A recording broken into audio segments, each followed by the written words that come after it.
बिस्मिल्लाहिर्रहमानिर्रहीम अस्सलाम वालेकुम जी, कैसे हैं आप लोग सब? उम्मीद है सब खैरियत से होंगे, हैप्पी होंगे, हेल्दी होंगे। तो आज आपके लिए लेकर आई हूँ चाँप के सालन की बहुत ही आसान, बहुत ही यूनिक सी रेसिपी जिसका टेस्ट भी डिफरेंट होगा और खाने में ये बहुत ही मज़ेदार होगा। आप इसको गरम-गरम नान के साथ, पराठों के साथ सर्व करें, सबको बहुत ज़्यादा पसंद आएगा। अगर आपके घर में दावत है तो दावत में बनाएँ, सब बहुत ज़्यादा पसंद करेंगे। तो ज़रूर ट्राई कीजिएगा। तो चलिए फिर फटाफट से इस मज़ेदार, बहुत ही टेस्टी और थोड़े से डिफरेंट तरीके से बनने वाले ये चाँप के सालन को घर में बनाना सीखते हैं।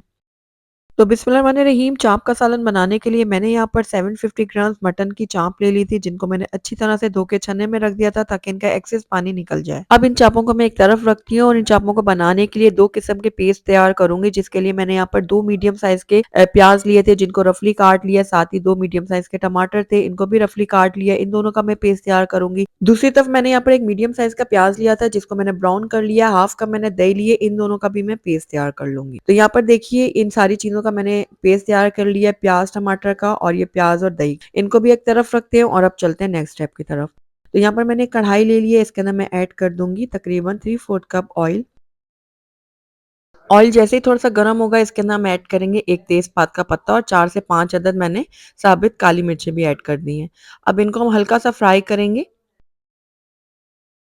अब इसके अंदर हम ऐड करेंगे 1 खाने का चम्मच भर के लहसुन अदरक का पेस्ट। लहसुन अदरक को भी हम हल्का-हल्का फ्राई करेंगे ताकि इनका जो कच्चापन है ना वो ख़त्म हो जाए। जलाना नहीं है हमने इसको, बस हल्का-हल्का सा फ्राई करना है। उसके बाद इसके अंदर हम चापें ऐड कर देंगे। तो ये सारी की सारी चापें जो है मैंने कढ़ाई में शामिल कर दी। अब चापों को हमने हल्का-सा फ्राई करना है कि इनका जो कलर है ना वो चेंज हो जाए। इस तरह से लगातार चम्मच चलाते हुए, हिलाते-जुलाते हम इनको फ्राई करेंगे। तो यहाँ पर देखिए चापों ने अपना कलर जो है वो चेंज कर दिया। बस अब बाकी की चीज़ें इसके अंदर ऐड करेंगे।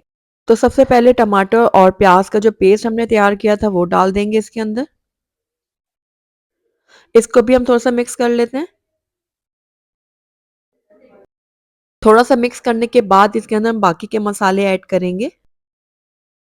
सबसे पहले मैं इसके अंदर ऐड करूँगी नमक, 1 चाय का चम्मच, आप अपने टेस्ट के अकॉर्डिंग डाल सकते हैं। आधा छोटा चम्मच मैंने हल्दी पाउडर ऐड किया है।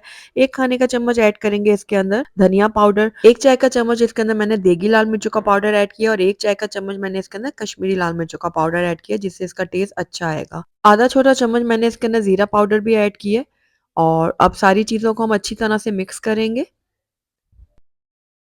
और 1 से डेढ़ मिनट के लिए हम मसालों को अच्छी तरह से भून लेंगे। तो यहाँ पर देखिए मसाले बहुत अच्छी तरह से भून चुके हैं। ये देखिए। तो बस अब हमने चापों को गलाना है, तो चापों को गलाने के लिए इसके अंदर हमने पानी ऐड करना है। तो जिसमें मैंने प्याज़ और टमाटर को ग्राइंड किया था ना, तो उसमें तकरीबन 1 ग्लास पानी मैंने ऐड कर दिया था और वो सारा पानी इसके अंदर हम ऐड कर देंगे। पानी ऐड करने के बाद इसको हम थोड़ा-सा मिक्स करते हैं। मिक्स करने के बाद इसको कवर करेंगे और इसको तब तक पकाएँगे जब तक इसका पानी ड्राई नहीं हो जाता और चापें हमारी अच्छी तरह से गल नहीं जाती। तो यहाँ पर तकरीबन 30 मिनट हो गए थे चापों को पकते हुए। तो यहाँ पर देखिए बहुत अच्छे से हमारी चापें जो है ना वो गल चुकी हैं और मसाला इसका बिल्कुल परफेक्ट रेडी हो रहा है।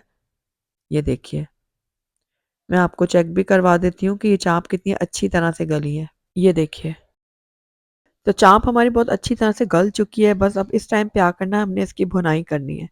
तो तकरीबन 1.5 से 2 मिनट के लिए हम चाप को अच्छी तरह से भून लेंगे। तो यहाँ पर देखिए चाप को मैंने अच्छे से भून लिया। अब इसके अंदर हम ऐड करेंगे ब्राउन अनियन और जो हमने योगर्ट यानी कि दही का जो पेस्ट बनाया था वो डालेंगे इसके अंदर। और ये डालने के बाद इसको भी अच्छी तरह से मिक्स करते हैं। उसके बाद इस पेस्ट को भी हम 1 से डेढ़ मिनट के लिए जो है ना चापों के साथ भून लेंगे। तो मीडियम आँच पे हम लगातार चम्मच चलाते हुए इसको पकाएँगे।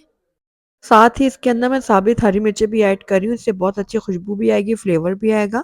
1 चाय का चम्मच इसके अंदर मैं ऐड करूँगी काली मिर्चों का पाउडर और अब हम दोबारा से इसको कुछ देर के लिए भून लेंगे। काली मिर्चें डालने से इसका बहुत ही अच्छा टेस्ट एनहांस होगा। तो ये देखिए लगातार चम्मच चलाते हुए 1 से डेढ़ मिनट के लिए मज़ीद मैंने इसकी भुनाई कर ली है। तो बस अब इस टाइम पे आकर इसके अंदर आपने जितनी ग्रेवी रखनी है ना उस हिसाब से इसके अंदर पानी ऐड कर दें। तो मैंने तकरीबन आधा ग्लास इसके अंदर पानी ऐड किया है। अगर आपको ज़्यादा पतला रखना है तो आप ज़्यादा पानी ऐड कर सकते हैं। और अब इसके अंदर हरा धनिया मैं डालूँगी कटा हुआ और उसके बाद इसको भी मिक्स कर लेते हैं। ये देखिए इस तरह से। उसके बाद इसको कवर करेंगे और बिल्कुल लो फ्लेम में इसको पकाएँगे तकरीबन 2 से 3 मिनट के लिए। तो यहाँ पर देखिए 3 मिनट हो गए थे लो फ्लेम में चापों को पकते हुए और ये लीजिए इसकी फाइनल लुक। बहुत ही लज़ीज़ और मज़ेदार सा हमारा ये चाप का सालन बनकर तैयार हुआ है। आइए इसको प्लेट आउट कर लेते हैं। तो माशाल्लाह से देखिए हमारा बहुत ही टेस्टी, बहुत ही मज़ेदार सा चाप का सालन बनकर तैयार हो गया है और ये दिखने में जितना मज़ेदार लग रहा है, खाने में ये उससे ज़्यादा मज़ेदार है। आप इसको गरम-गरम रोटियों के साथ, नान के साथ, पराठों के साथ सर्व करें, सबको बहुत ज़्यादा पसंद आएगा। तो ज़रूर ट्राई कीजिएगा और ट्राई करके मुझे बताइएगा ज़रूर कि मेरी आज की रेसिपी आपको कैसी लगी। अगर अच्छी लगी है तो इसको लाइक भी ज़रूर कीजिएगा, फ्रेंड्स और फैमिली में इसको ज़्यादा से ज़्यादा शेयर कीजिएगा। अगर पहली दफ़ा मेरे चैनल पे आएँ, काइंडली इसको सब्सक्राइब भी कर लें, साथ ही बेल आइकन को भी प्रेस कर दें ताकि मेरी हर नई आने वाली वीडियो की नोटिफिकेशन सबसे पहले आप तक पहुंचे। Thank you for watching. Allah हाफिज़।